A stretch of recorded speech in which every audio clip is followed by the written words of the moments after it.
Hi all, ഞാൻ നിങ്ങളുടെ സ്വന്തം അജൽ മാഷാണ്.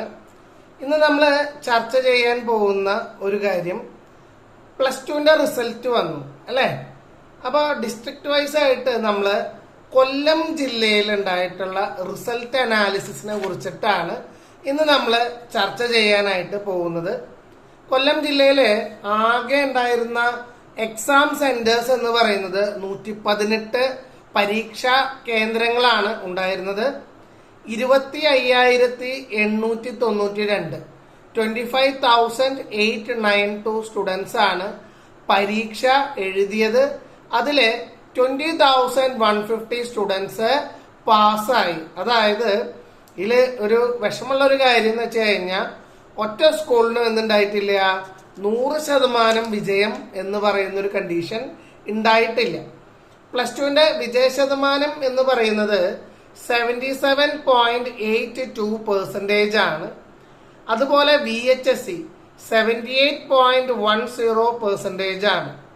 ഫുൾ A+ കിട്ടിയ കുട്ടികള് 2,504 2,504 സ്റ്റുഡൻസ് ആണ്. ലാസ്റ്റ് ഇയറിൽ നമ്മൾ നോക്കുകയാണെങ്കിൽ 3,353 സ്റ്റുഡൻസിന് ഫുൾ A+ ഉണ്ടായിരുന്നു. അപ്പൊ ഏകദേശം 1,000 സ്റ്റുഡൻസിന്റെ ഫുൾ A+ എന്ന് പറയുന്നത് കുറഞ്ഞു എന്നുള്ളതാണ്. ഇനി നമുക്ക് കഴിഞ്ഞ കൊല്ലം 12 കുട്ടികൾക്കാണ് 1,200 മാർക്കില് 1,200 മാർക്ക് ഉണ്ടായിരുന്നത്.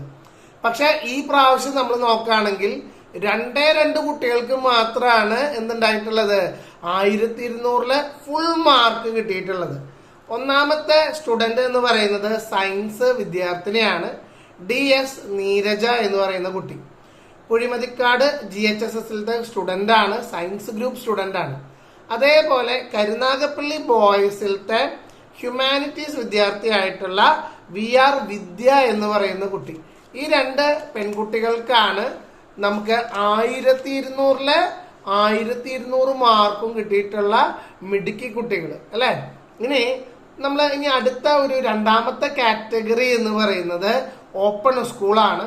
ഓപ്പൺ സ്കൂളില് 748 കുട്ടികളാണ് പരീക്ഷ കൊല്ലം ജില്ലയിൽ എഴുതിയിട്ടുള്ളത്. അതിൽ പാസ്സായിട്ടുള്ളത് 338 കുട്ടികൾ. അതായത് വിജയ ശതമാനം എന്ന് പറയുന്നത് എന്താ, 45.19% ആണ്.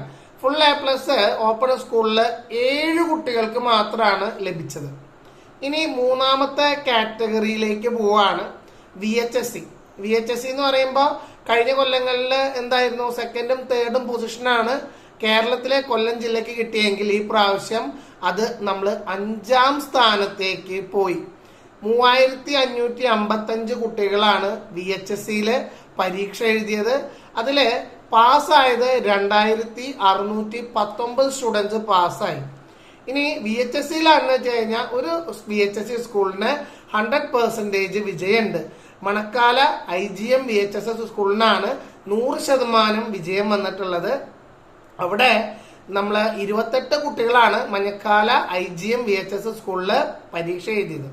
ഇനി 95% അബൌലുള്ള VHSU സ്കൂൾസ് നോക്കുകയാണെങ്കിൽ 2 സ്കൂൾസ് ഉണ്ട്. ഒന്ന് പുനലൂരുള്ള NSU സ്കൂളും 2 കൊട്ടാരക്കര തൃക്കണ്ണാമംഗൽ എന്ന് പറയുന്ന SK VHS സ്കൂളിലാണ് കിട്ടിയിട്ടുള്ളത്.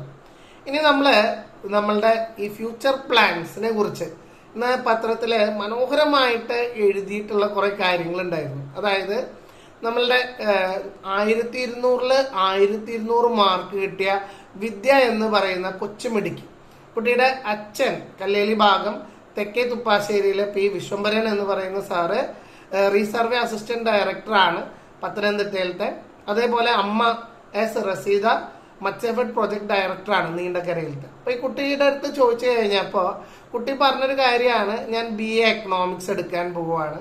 ഫ്യൂച്ചർ പ്ലാൻസ് എന്താണെന്ന് ചോദിച്ചു കഴിഞ്ഞപ്പോ IES ഇന്ത്യൻ എക്കണോമിക് സർവീസ് അല്ലെങ്കിൽ ഇന്ത്യൻ ഫോറിൻ സർവീസിലേക്കൊക്കെ പോകണം. ഇപ്പോഴത്തെ കുട്ടികൾ കണ്ട ആ ഒരു ദീർഘവീക്ഷണാണ്. അവരെ സംബന്ധിച്ചിടത്തോളം ആ ഒരു ഡിഗ്രി കഴിഞ്ഞതിന് ശേഷം സിവിൽ സർവീസ് പരീക്ഷ എഴുതണം എന്നാണ് നമ്മുടെ വിദ്യമോളുടെ ആഗ്രഹമെങ്കിൽ 1,200 മാർക്കും കിട്ടിയിട്ടുള്ള നമ്മളുടെ സയൻസ് ഗ്രൂപ്പ് വിദ്യാർത്ഥിനിയായിട്ടുള്ള DS നീരജ. ഇപ്പൊ ഇവരെ കുറിച്ച് വായിച്ചു കഴിഞ്ഞപ്പോ വളരെ ഇൻട്രസ്റ്റിംഗ് ആയിരുന്നു. +1 ഈ കുട്ടിക്ക് ഫുൾ മാർക്സ് ആയിരുന്നു അല്ലേ? ഒന്ന് ആലോചിച്ച് നോക്കിയാൽ ഫുൾ മാർക്ക് കിട്ടുക +1-ലും +2-ലും വളരെ കൺസിസ്റ്റൻസി പ്രൊഡ്യൂസ് ചെയ്തു.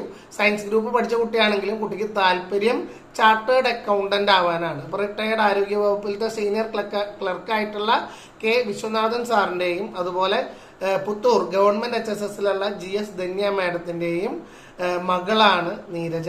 അപ്പോൾ ഫ്യൂച്ചർ പ്ലാൻ എന്ന് പറയുമ്പോൾ അവർക്ക് എന്താണ്, ചാർട്ടേഡ് അക്കൗണ്ടന്റ് ആവാണ്. അപ്പോൾ ഒരാളുടെയും എന്താണ് കീഴിൽ നിൽക്കണ്ട, സ്വന്തം കാലിൽ നിൽക്കണം എന്നുള്ള വാശിയാണ് അത് നമുക്ക് കാണുന്നത്. നീരജയ്ക്ക് ഒരു സിസ്റ്റർ ഉണ്ട്, BSc പഠിക്കുന്ന നിരഞ്ജന. അപ്പൊ എന്തായാലും ഇതുപോലെയുള്ള ഡ്രീംസ് 1200 മാർക്ക് വാങ്ങിച്ചിട്ടുള്ള നമ്മുടെ മിടുക്കികൾ, അവർക്കാണ് ഏറ്റവും ആദ്യം നമുക്കൊരു ബിഗ് സല്യൂട്ട് കൊടുക്കേണ്ടത് അല്ലെ? തീർച്ചയായിട്ടും അത്തരത്തില് നമുക്ക് മോട്ടിവേറ്റ് ചെയ്യുന്ന നമ്മളുടെ വിദ്യയെ പോലെയും അതുപോലെ നീരജയെ പോലെയൊക്കെയുള്ള കുട്ടികൾ ഉണ്ടാവട്ടെ. വീണ്ടും കൂടുതൽ നല്ല വിജയം ഉണ്ടാവട്ടെ എന്ന് ആശംസിച്ചുകൊണ്ട് എല്ലാവർക്കും നന്ദി, നമസ്കാരം. Thank you all.